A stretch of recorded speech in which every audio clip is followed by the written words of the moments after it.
მოგესალმებით ბათუმელების პირდაპირ ეთერში ეს ბათუმია საკონსტიტუციო სასამართლოსთან იკრიბებიან ისევ საპროტესტო აქციის მონაწილეები გრძელდება უწყვეტი საპროტესტო აქციები არ მხოლოდ ბათუმში არამედ ყველა დიდ ქალაქში იკრიბებიან მოქალაქეები საპროტესტო აქციაზე ყოველ საღამოს და არ მხოლოდ დიდ ქალაქებში თითქმის ყველა მუნიციპალიტეტში დღეს ისმის მოქალაქეების საპროტესტო გზავნილები პირველ რიგში ისმის მთავარი მოთხოვნა თავისუფლება პოლიტიკური პატიმრების თავისუფლება სინდისის ტყვეებს მოქალაქეები ამბობენ ამ საპროტესტო აქციებზე ყველაზე მკაფიოდ და მტკიცედ რომ ისინი არ დაიხევენ უკან და არ შეჩერდება საპროტესტო აქციები მაშინ როცა სინდისის პატიმრები ყავს ამ ქვეყანას და მაშინ როცა დიქტატურის დამყარებას ცდილობს ივანიშვილის პოლიტიკური რეჟიმი ასე რომ მოქალაქეები ფიქრობენ რომ ახლა როცა ამ ქვეყნის გზას ევროპისკენ კეტავს ოცნების არლეგიტიმური ანტიკონსტიტუციური მთავრობა და მყარდება დიქტატურა ქვეყანაში ისინი ვეღარ გაჩერდებიან და ამიტომაც მოქალაქეები დგანან უწყვეტ საპროტესტო აქციებზე. დღეს არაერთი ახალი ამბავი მოხდა ერეკლე მეორის ძეგლი გახსნა ქართულმა ოცნებამ პრაგმატული მეფე იყო ერეკლე მეორე ასეთი განცხადება ჰქონდა ირაკლი კობახიძეს თქვენ შეგიძლიათ ნახოთ რატომ დაასჭირდა ერეკლე მეორის აქცენტი და манипуляციურად მისი გამოყენება ირაკლი კობახიძეს ქართულ ოცნებას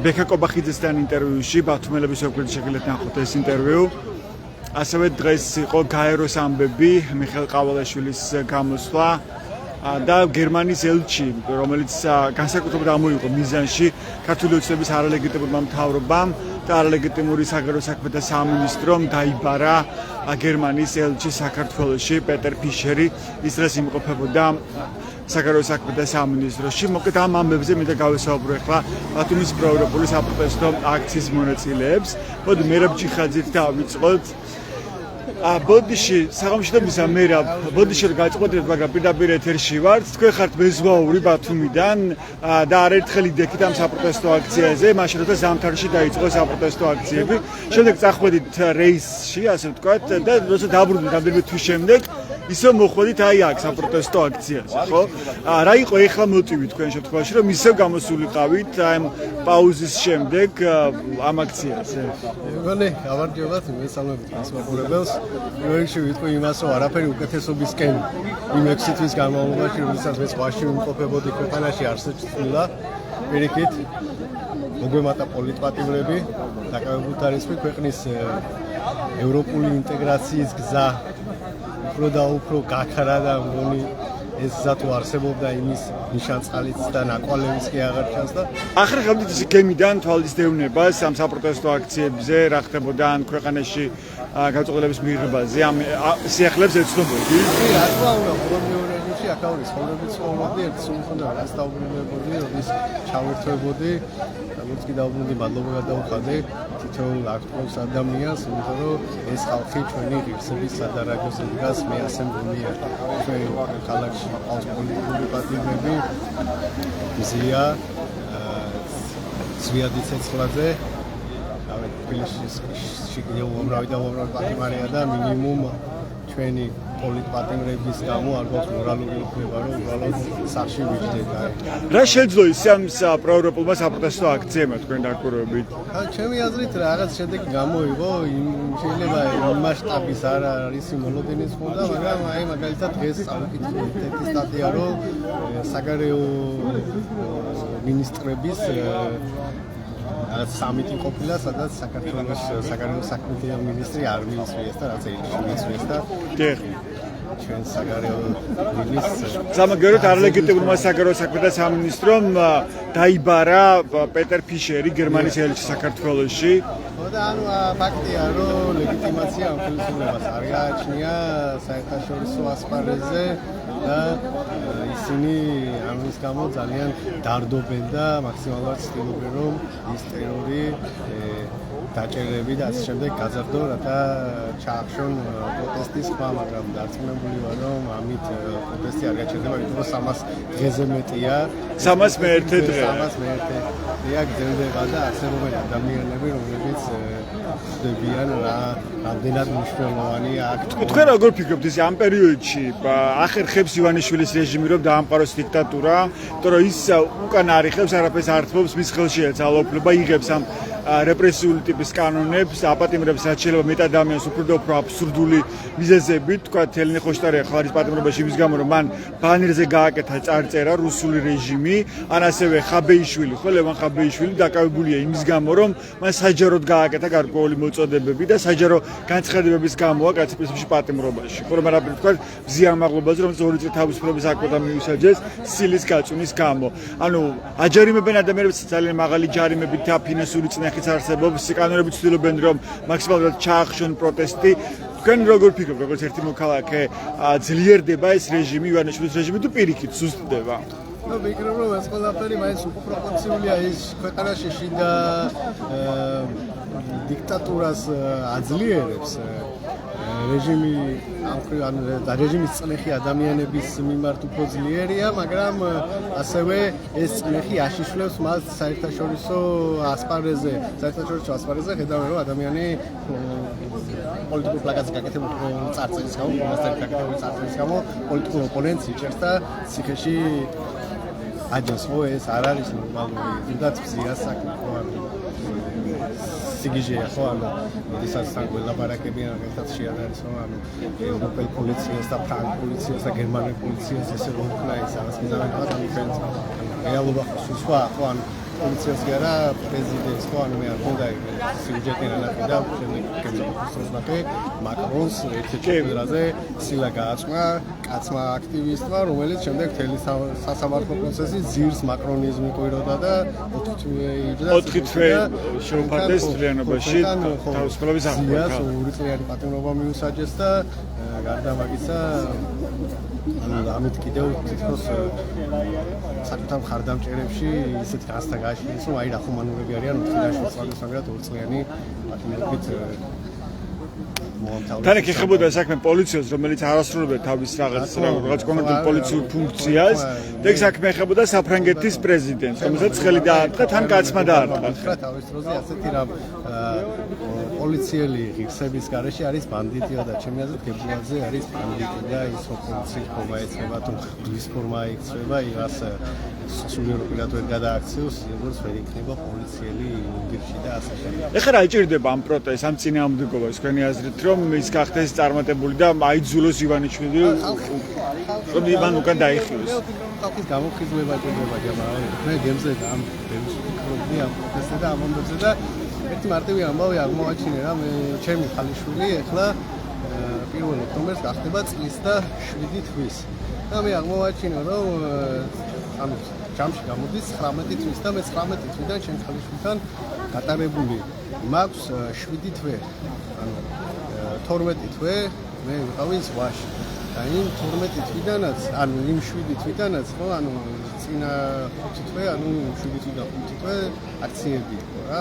და მე ყოველ საღამოს თუ არა, ანუ კვირაში 4 დღე მაინც მაქსიმალურად სულიდან მაგ აქციებზე ყოფილა. ანუ ფაქტობრივად მე ჩემს ოჯახს ვართმევ რაღაცა შვილებს ყველაზე ძვირფას დროს, რომელიც მე უნდა გავატარო. ხო, ეს ჩემთვის ყველაზე ძვირფასია და ჩემთვის მაგად მნიშვნელოვანია შვილებთან გატარებული დრო, იმიტომ რომ ნახევარი ცხოვრება ისინი ჩემს გარეშე ცხოვრობენ. თქვენ ფიქრობთ კიდევ მნიშვნელოვანია ამ დროს პროტესტის საჯაროდ გამოხატვა, ხო? მე ამის თქვა მინდოდა და აქამდე მიყავდა საუბარი, რომ აქ თომად იმდენად მნიშვნელოვანია და იმდენად საჭიროა, რომ რა ვიცი ადამიანებმაც უფრო მეტი პასუხისმგებლობა, სამოქალაქო პასუხისმგებლობა უნდა იგრძნონ, უნდა იცოდნენ, რომ ეს რაღაცა გადავაგორეთ და რაღაცა გავზრები და სისტემას დავსები, ესე არ ხდება რა, უკვე თავისიანების წლებში მოქცევა დაიწყეს, ეს დაჭერები ან ფაზაში შედის, არა, ისედაც ხუთი ფაზაში ვართ, არა, ეხლა კატასტროფულ ფაზაში შევდივართ რა. ისე რამდენად შეცვლილი დაგვთქვათ განწყობები, თქვა თქვენი მეგობრების, ოჯახის წევრების ნათესავების, ანუ იცვლება, მაგრამ უფრო მეტად ხელი ჩაიქრინეს თუ არაფერი არ გამოვა, უფრო მეტად მოინდომეს ბრძოლა და თქვეს, რომ აგერ 4 ოქტომბერი იქნება თუ 20 ოქტომბერი გამოვალ ქუჩაში. მოსაწრებებია ახლა, ანუ რაღაც აიყო რაღაც გარკვეული კატეგორიის ადამიანები, რომლებიც მაგალითად დააშინეს არ მოვიდა, მაგრამ ამასთანავე გაიზარდა პროტესტის გზობაც ხალხში, ხო, ბევრმა ახლა დაინახა მაგალითად აი თუნდაც ზიას ამბავ ხომ ზია არაფრის გამოზის ციხეში რაღაც სულელური ახირების გამო რა პოლიციის მუნდირი და რაღაცა ხო აგერ მაგალითად ამდენიმე დღის წინ თბილისში დაიჭირეს ახალგაზრდა რაგბისტი ბიჭი რომელმაც განაიარაღა არასრულწლოვანი ადამიანი რომელიც იარაღით ხელში მოძრაობდა დაუჭერეთ, მაგრამ გამოძიება დაწყებულია ძალადობის მუხლით, არ არის გამორიცხული, რომ მასაც წარუდგნენ ბრალი. ატრიალოს ეს ამბები პროპაგანდა პირიქით გვიჩვენოს და რაღაცა, რავი რა, მე ვფიქრობ, რომ აღარ ადამიანი ძალით არ გაიდებილებს თავს და ძალით არ ცდილობს ამის დაჯერებას და ანუ არიან რა ისეთი ადამიანები, რომელთაც პროპაგანდა ჯერ კიდევ მოქმედებდა და იმელა ეს პროპაგანდა უკვე აღარ მოქმედებს იმ ადამიანებზე და იმელა ისინი ხედავენ იმებს, რაც ხდება. დავალოდოთ პროცესებს. ვფიქრობ, რომ ჩვენი ამ დომა აუცილებლად გამოიგებს შედეგს და რაც ამის იყოს პოლიტიკის მე ვფიქრობ, რომ აქ დომა, აქ იმიტომ უნდა ვიდეთ, რომ ჩვენ შვილებს შემდეგ ნაკლებად მოუწიოთ ქუჩაში დგომა. ეს პროცესები კახითაც რომ დასრულდეს, ხო, საბოლოოდ რაღაცა შედეგამდე მივიყვანს რა, ხო მახსენდება მე-20 საუკუნის აღმოსავლეთ ევროპის ქვეყნების რევოლუციები, გემახსოვრებათ ალბათ იქ პრაღის გაზაფხული იყო, ბუდაპეშტის მოვლენები იყო, ხო, ანუ ის დარბევები საბჭოთა არმიამ ჩაახშო ეს პროცესები და რაღაც თავის დროზე იყო ეს მოლოდიმიროს, რომ დამთავრდა ყველაფერი, მაგრამ ნელ-ნელა გაგვივიდა ეს პროტესტის მუხტი და 90-იან წლებში ისე იფეთქა, რომ საბჭოთა კავშირის დაშლის ერთ-ერთი ანუ ეს პროტესტი რაც ახლა არის საქართველოში თქვენ ფიქრობთ რომ ამის ჩახშობას ვერ შეძლებს ვერანაირი რეჟიმი ასეთი განსაკუთრებით ვერ დაივიწყებს ან ჩვენ არ ვართ ისეთი რომ მარაზში ვცხოვრობთ რომელშიც დღეს გვიწევს ცხოვრება რა აი რეჟიმს ზუსტად ეს უნდა რომ ის მოცემულობა რომელშიც ჩვენ ცხოვრობთ ამის ნორმალიზება მოახდინო რა ანუ რავი როგორ იყო სადაც ავიქე თანამედროვე ოდო საქსის სიტყვებია ასეთი თანამედროვე პროპაგანდისტული სახელმწიფოები ერთ მიზანსა და ამოცანას უსახავენ პროპაგანდის მინისტრებს და ჟურნალ-გაზეთების რედაქტორებს. ხალხს შეაყვანონ ის რეალობა, რომელშიც ისინი ცხოვრობენ. და ჩვენ არ უნდა შევყვაროთ ეს რეალობა. აი, აქაც ნამდვილად გავარცხო, ჩვენ არ გვიყვარს ეს რეალობა და ჩვენ არ ვაღიარეთ ამ რეალობას.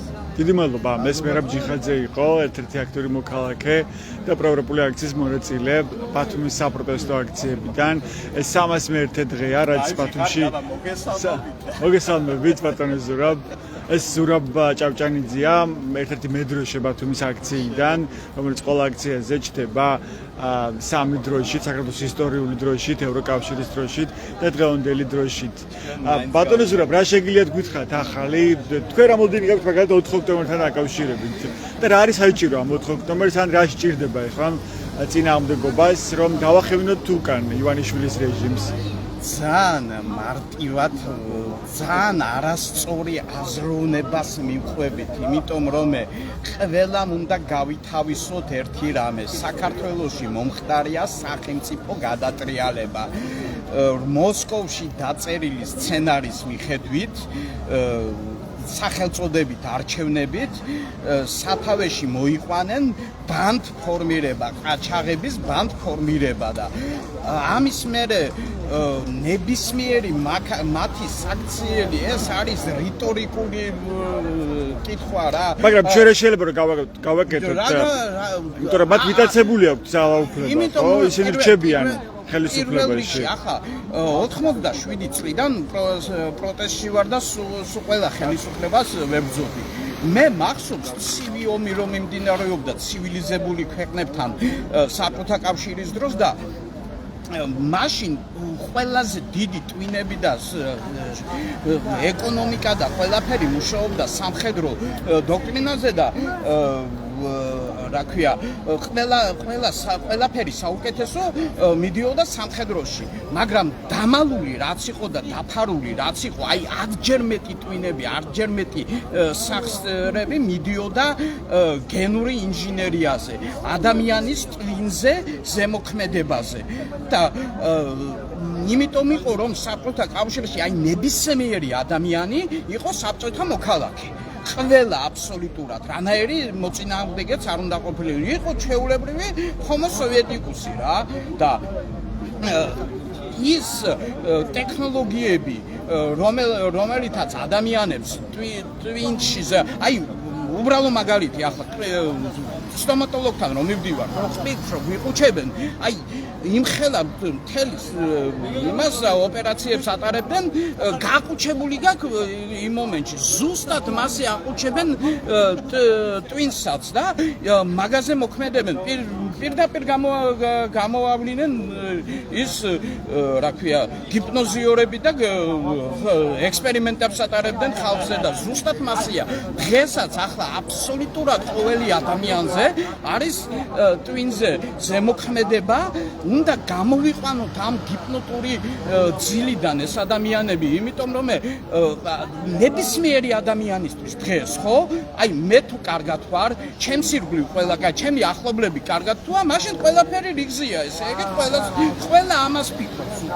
უკვე ინდონეზი დაგვაპატარავენ რომ არც სამშობლოზე ფიქრი არც ინტელიგენტობაზე და ზრდილობაზე საერთოდ არაა დღეს ფული გაკაცი ხარ ზო დამთავრდა ამაზე ყველაფერი და უნდა გვახსოვდეს ხალხო აი 1000-ჯერ გავიმეორებ და ძალიან ხო უნდა ვთქვა ყველამ უნდა იცოდეს როგორც 2x2 4 ყველამ რა ნიშნავს რუსული მმართველობა საქართველოსთვის მილიონამდე ქართველი მოკლეს ეს უნდა ვიმეორო 1000-ჯერ რო გავიმეორო ყველა სანამ ყველამ გაითავისებს მანამდე ამას ვიტყვი ყოველთვის მილიონამდე ქართველი მოკლეს ყველა რუსი მმართველის ყველაზე დიდი ოცნება არის გრუზია без გრუზინ საქართველოს ქართველების გარეშე ბოდიში ბატონი ზურაბ აი დღეს ვოლოდიმირ ზელენსკი გამოეხმაურა და ახსენა კიდევ ერთხელ საქართველოს და ასეთი რამ თქვა ჩვენ უკვე დავკარგეთ საქართველოს ის დამოკიდებულია რუსეთზე უნდა გვახსოვდეს როგორ უგულებელ ყო მსოფლიო საქართველოს დახმარების საჭიროება რუსეთის თავდასხმის შემდეგ ეს ვლადიმერ ზელენსკის კი ვიცი მაგ განცხადება მოსმენილი მაქვს მაგრამ ეს რა არის იცით ჩემი საზრით აი ზედაპირული შეხედულობიდანაა იმიტომ რომ დღეს რუსეთის მმართველები მართავენ საქართველოს ფაქტიურად და სინამდვილეში ხალხი აი ქართული გენი არ მიცემს ამას უფლებას რომ ქართველებმა დავკარგოთ ჩვენი სამშობლო ჩვენ პირიქით აი ერთადერთი ჩემი აზრით ერთადერთი გამოსავალი არის ის რომ რკინის ქალაქები უნდა ჩავიცვათ და ყოველი ვისაც მიგვიწვდება ხმა ყველა ევროპელს უნდა შევეხვეწოთ ვემუდაროთ რომ არ გაწირონ საქართველო იმიტომ რომ საქართველოს გარეშე ვერ იარსებებს ცივილიზებული სამყარო რა საქართველო თუ დაიკარგება ძალიან დიდი კატასტროფები და კატაკლიზმები ხდება სამყაროში ყოველთვის დიდი მადლობა ეს ბატონი ზურაბ იყო ზურაბ ჭავჭანიძე ბათუმის საპროტესტო აქციის მედროშე რომელიც ყოველ საპროტესტო აქციაზე გამოდის აი აქ ტრადიციული შეკრების ადგილას საკონსულტაციო სასამართლოსთან სადაც უკვე 301 დღეა გრძელდება საპროტესტო აქცია მოქალაქეები დროშებით საქართველოს ევროკავშირის უკრაინის დროშებს ხედავთ ასევე ისტორიული საქართველოს დროშას გამოდიან სწორედ აქ აჭარის მთავრობის ადმინისტრაციული შენობის წინ და საკონსტიტუციო სასამართლოსთან და ითხოვენ პირველ რიგში ხელახლა არჩევნების ჩატარებას დემოკრატიულ და სამართლიან გარემოში არალეგიტიმური მთავრობის გადადგომას და რაც თავარია პოლიტიკური პატიმრების გათავისუფლებას. გავისაუბრებთ აქციის კიდევ რამდენიმე მონაწილეს. მოგესალმებით საღამომშვიდობისა. თქვენთვის რას ნიშნავს ის დღევანდელი ამბების შეფასება მინდა გთხოვოთ. გერმანიის ელჩი დაიბარა არალეგიტიმურმა საგარეო საქმეთა სამინისტრომ. ეს ამბავი რას ნიშნავს თქვენთვის? დაიბარა და საყვედურებითაც აუხო, ხო? კი. მათ შორის პროცესებს ატომესწრებითო, პოლიტიკური პატიმრების პროცესებს ატომესწრებითო. გაოგნებული ვარ მაგნიტობით მე. არ შეიძლება სახელმწიფო ქმნია ასეთ ის არალეგიტიმური, მაგრამ ზრდილობა და მორალის მიდაკარგვის. გაოგნებული ვიყავი დღეს რამოდენიმეჯერ მოусმინე. რატომ გააკეთეს ეს თქვენი აზრი? დრასთან გვაქვს საქმე? ვიცი, მისმა ამომრჩევს თვითონ გულსუგები. მე ასე მიმაჩნია. არის ამომრჩევი, რომელიც ბრმაგენდება და აი ნახე ჩვენ ამაგრები ვარ და ვითომ ქვეყანა უყვართ და ესეთი დიდების თამაშ ვეძახი, მე რასაც მაგენი აკეთებენ. თამაშობენ და აი ჩვენ შეგვიძლია გერმანიის ელჩიც დავიბაროთ, თუ რა რის დემონსტრირება იყო ეს. ხო, გერმანიის ელჩმა საკადრისო პასუხი დასაძილობის პარლამენტში და ეგ ვერ აიტანეს. რა. ეს ვიაცეცხაძის სტუდენტის პოლიტიკური პატიმრის დედა ნარგიზ გავითანცე. მოდი მანამდე ჩემს მოусვინოთ ბოდიში. თქვენთვის რას ნიშნავს ეგ ამბავი გერმანიის ელჩი დაიბარეს საგარეო საქმეთა სამინისტროში. საუბარია არალეგიტიმურ საგარეო საქმეთა სამინისტროზე. გონია ძალის დემონსტრირება და სრული სიხარჯე. რას ნიშნავს რატო დადიხარ და ესწრები სასამართლოს ვენის კონვენცია გავახსენებთო, რომ რადიკალიზმის ახალისება არ მოახდინოსო, ასევე რატომ ესწრება სასამართლო პროცესებსო. ანუ ხალხს რომ სრული ქონოდა რევოლუცია აქამდე მოხდებოდა და ავასრულებდით, მაგრამ ჩვენ რომ დაპირისპირება და გახლეჩა რომ ჩუდებოდა ის რა ქვია სამოქალაქო დაპირისპირება რომ ჩუდებოდა, მაგრამ არ გავაკეთეთ ეს და რა რადიკალიზმის ახალისება, ანუ მინდა წამახალისოს მე, როცა მე ვიცი რა უნდა გავაკეთო. როგორც ეთნიკა მოქალაქე.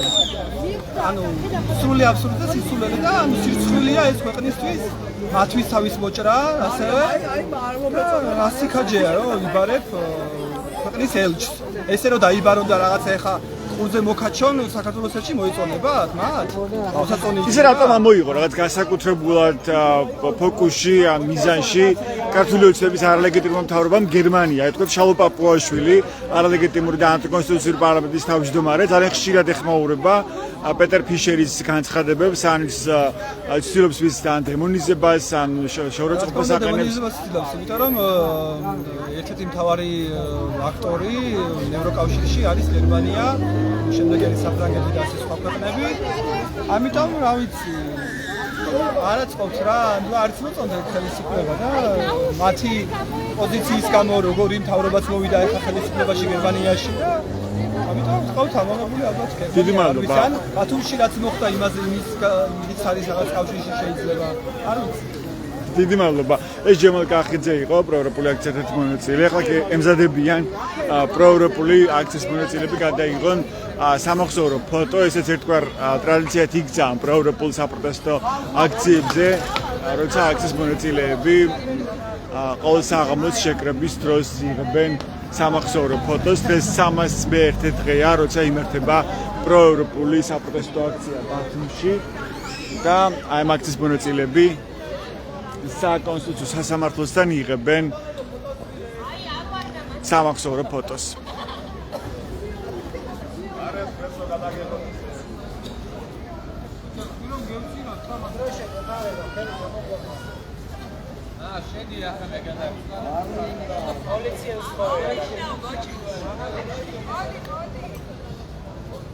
პოლიცია დაჭრელე უარგა ხარით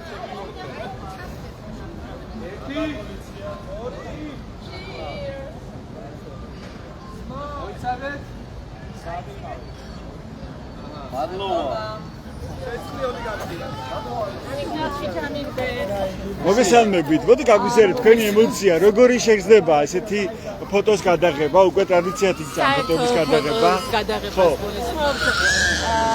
ისიც არის სასიამოვნო პროცესია ძალიან და კიდევ ერთხელ მახსენებს იმას, რომ ძალიან დიდი გზა გავიარეთ ერთად სულ ყველამ და მახსენებს ასევე იმ მიზანს, ვისაც ჩვენ აქ გავართ. ვარი იმედის მომცემია. რა საჩვენებს თქვენთვის ეს 300 დღე, რომელიც უკვე გამოიარა ამ საპროტესტო აქციებმა? გაუმორჩილებლობას, ერთიანობას, მედგრად ყოფნის შეგრძნებას მიქმნის კი. ეხლა რა გჭირდება ყველაზე მეტად? თქვენ რა ფაქტორს ან რა ფაქტორებს ხედავთ? ეგ არის ნამდვილად ერთიანობა, უნდა ვიყოთ იმდენი, რამდენიც არ ყოფილვარ, ალბათ არასდროს. მარტო ეს მგონია გამოსავალი ხო, გაერთიანება. ნამდვილად გაერთიანება იქნება საშუალება იმისი, რომ მივაყენოთ მიზანს. დიდი მადლობა ბელა თქვენი როგორ ბელაშანა მადლობა ასეთი განწყობებია დღეს პროევროპულ საპროტესტო აქციაზე 300 მეერთე საღამოს მოქალაქეებით განისევ ქუჩაში და ძალიან ხმამაღლა და მკაფიოდ აფიქსირებენ სათქმელს, რომ ისინი არ შეეგუებიან პოლიტიკური პატიმრების არსებობას ამ ქვეყანაში, სინდისის ტყვეების არსებობას და ითხოვენ ისევ მოთხოვნების შესრულებას, რომელიც არის აქტიური და კონკრეტული საქართველოში 28 ნოემბრის შემდეგ, მას შემდეგ, რაც ოცნების არლეგიტიმურმა მთავრობამ შეაჩერა ევროინტეგრაციის პროცესი და თქვა, რომ ევროკავშირში გაწევრიანების შესახებ მოლაპარაკებები არის განადებული 2028 წლამდე. სწორედ ამ პერიოდის შემდეგ უკვე 300 მეერთე დღეა მოქალაქეებით განან უწყვეტად საპროტესტო აქციებზე ნებისმიერ ამინდში, წვიმაში, ქარში, თოვლში თუ ყინვაში აქ ახსოვს გაშლილი კარვებით, მაშინ როცა დააკავეს მზია ამაღლობელი, სრულიად უკანონოდ ეს დღემდე რჩება უკვე 255 დღეა უკანონო პატიმრობაში. მას სილის გაწმის გამო 2 წლის თავისუფლების აღკვეთა მიუსაჯეს და როცა მზია ამაღლობელმა დაიწყო შიმშილობა იანვარში წელს მისი დაკავების შემდეგ აქ რამდენიმე დღე იყო გაშლილი კარვები და მყინვიან ღამეებსაც კი აკეთებდნენ ბათუმის პროევროპული აქციის მონაწილეები.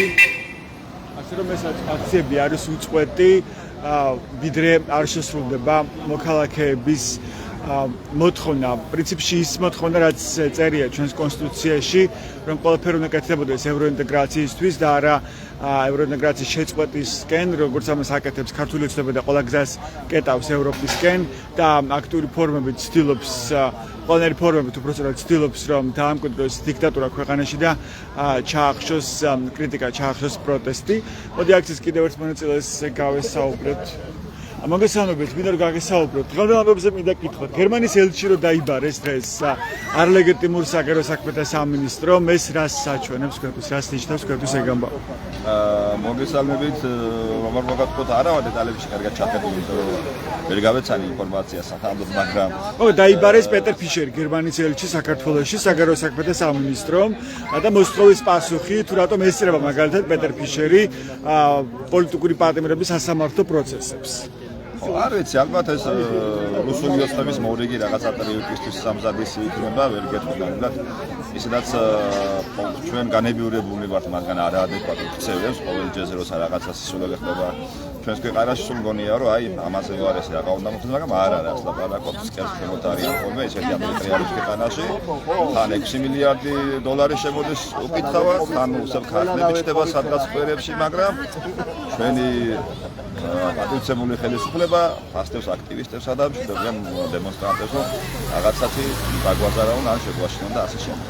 ამიტომ მე ვფიქრობ, რომ ჩვეულებრივი მორიგი არაადეკვატური ქცევა მაგას. ეს ერეკლემების ძეგლის გახსნაზე რას ფიქრობთ? რატომ დაასჭირდა თქვენი აზრით ერეკლემების ეს აქცენტი ქართულ ოცნებას და манипуляციურად ამ ისტორიული ფიგურის გამოყენება? ხო აი თქვენთვის რა გზავნილია ეს თქვენთვის ამის გააქტიურება? ზოგადად ხო არიან ომფარებული ფარისეულად, თითქოს ესენი არიან რომული ხელისუფლება და ასე შემდეგ ქვეყნის კარგი უნდა და ალბათ მორიგი აქტი იყო ამ ნაწილში, რომ ვიღაცას უნდა დააჯერონ, რომ ეს ყველაფერი არის მათთვის ეროვნული სულისკვეთების გამოწვეული და ასე შემდეგ. ხო, მაგრამ ეს იმის მცდელობა რახან გეორგიევსკის ტრაქტატი გააფორმა ერეკლე მეორე, მან გეორგიევსკის ტრაქტატი რუსეთთან გააფორმდა და მან მოკავშირედ აირჩია ერთგვარად რუსეთი. ანუ ამით იმის ხაზგასმა ხდება, რომ აი ერეკლე მეორემაც, ქართულმა მეფემაც ჩვენს წარსულში აირჩია მოკავშირედ რუსეთი და იქ დაინახა ქვეყნის შველად და ჩვენც ამ გზას ვადგავართ და ამიტომ აქაც რაღაც ამ ისტორიის გამეორება იქნება. ეს არის აქცამნილი. არა, ჩემი აზრით, ჩემი ერთი როგორც იგივე მოქალაქის სუბიექტური აზრით, ესეთი მადაფიქრებით არ გამოირჩევიან ეგ ადამიანები და არ ამგონია მსგავსი გაფლა ქონდეთ, უბრალოდ მორიგი ფალსიფიკაცია პატრიოტიზმის ცელობის სამართლიდან. თორე არ ამგონია ეგეთ ბაშინააზური განხილვაში წასულები, იმიტომ რომ მათთვის უჩვეულია მადაფიქრება საკითხზე ჩემი აზრით. რა გჭირდება ახლა დღეს ყველაზე მეტად? რა სჭირდება ამ პროტესტ წინააღმდეგობას, რომ უკან დახელობა უწიოს ამ რეჟიმს? ალბათ მე ვფიქრობ მასებში გაფართოება, სხვა არაფერი განსაკუთრებული არ თქმა, იმიტომ რომ მართლაც არ დატოვეს არანაირი წითელი ხაზი, აი ერთი რიგით ქალაქის ავიღოთ და ვფიქრობ რომ რაზე შეიძლება გამოთქვას პროტესტი ადამიანებმა ყველა ხაზი გადაკვეთილი აბსოლუტურად ყველაფერი სასამართლო სისტემა გნებავდება საგარეო კურსი ისტორიის გადაწერა მირებს თურმე უაზროდ დაყოფილ ადამიანებს ეძახიან და ამ შემდეგ აი არაფერი არ დატოვეს გადასაკვეთი და მე ვფიქრობ ყველანაირი მოცემულობა არსებობს იმის რომ პროტესტი გახდეს უფრო ფართო მასშტაბიანი და რაღაცა ბიძგისთვის რაღაცა ჭირდება ამ ადამიანებს მაინც ალბათ თუმცა ყოველის შემთხვევაში მე ვფიქრობ გამოსავალი იქნება რომ უნდა მოხდეს მასობრივი პროტესტის გაფართოება ანუ თუ კი ფართო მასშტაბს მიიღებს და გაიზრდება მასშტაბი ამ საჯაროდ გამოხატული პროტესტის ამას იქნება გავლენა თქვენ ფიქრობთ ოცნების რეჟიმზე აუცილებლად ექნება იმიტომ რომ ეს ყველაფერი მოქმედებს მათაც ეხლა ძალთა თანაფარდობას ყოველთვის წესენგი ითვლიან ხოლმე კარგად ვიცით მათი მათემატიკის უნარი როგორ კარგადაც იყენებენ ხოლმე ხან 7 აქტივისტებად დარჩენილი ქვეყანაში ხან 9 ხან 11 მაგრამ რეალურად ვიცით რომ მათთვის ყოველთვის აი ეხლა სამზადის ეთყობათ ხოლმე როგორ მობილიზება 4 ოქტომბრისთვის ხალხს იმატებიან სპეციალურ სამსახურებში იმისაც რომ უფრო მეტი იყო და ამ შემდეგ ეს ყველაფერი მიუთითებს იმაზე რომ რა თქმა უნდა მნიშვნელობა აქვს მასების გაფართოებას პროტესტის ხაზით. დიდი მადლობა თქვენ სახელგვარი შემოხსენეთ. გიორგი თამადაძე. დიდი მადლობა გიორგი. ასეთია მოქალაქეების საპროტესტო გზავნილები დღეს ბათუმში პროტესტის 301 საღამოს მოქალაქეები დგანან ისევ ქუჩაში უკვე ტრადიციული შეკრების ადგილას საკონსტიტუციო სასამართლოსთან და ეს არის უწყვეტი საპროტესტო აქციები ვიდრე ივანიშვილის რეჟიმი აქტიურად ცდილობს დარჩეს მიტაცებული ძალაუფლებით ხელისუფლებაში და ცდილობს დაამყაროს დიქტატურა ამ ქვეყანაში და ყველა ფორმით სადოს ჩაახშოს პროტესტი ამ ქვეყანაში და სრულად ჩაკეტოს ევროპისკენ მიმავალი ნებისმიერი გზა რაც ძალიან თვალანთლივ აჩვენებს საფრთხის მასშტაბს ამ ქვეყანაში მოქალაქეები პირდაპირ ხედავენ ამ ქვეყნის ყოფნა არ ყოფნის საფრთხეს რასაც ქმნის პირდაპირ ივანიშვილის რეჟიმი თავისი გადაწყვეტილებებით რადგანაც ძალიან მარტივია წარმოვიდგინოთ რა ილის ამ ქვეყანას თუ კი რჩება მარტო ევროპელი და დასავლეთელი მეგობრების გარეშე პარტნიორების გარეშე აგრესორი რუსეთის პირისპირ ასეთ იყო ბათუმელების პირდაპირ ჩართვა ამ დროისთვის ესწრებათ ჩვენს ვებგვერდებს ბათუმელები და ნეტ გაზეთი რომ მიიღოთ განახლებული და სანდო ინფორმაცია მადლობა ყურადღებისთვის დროებით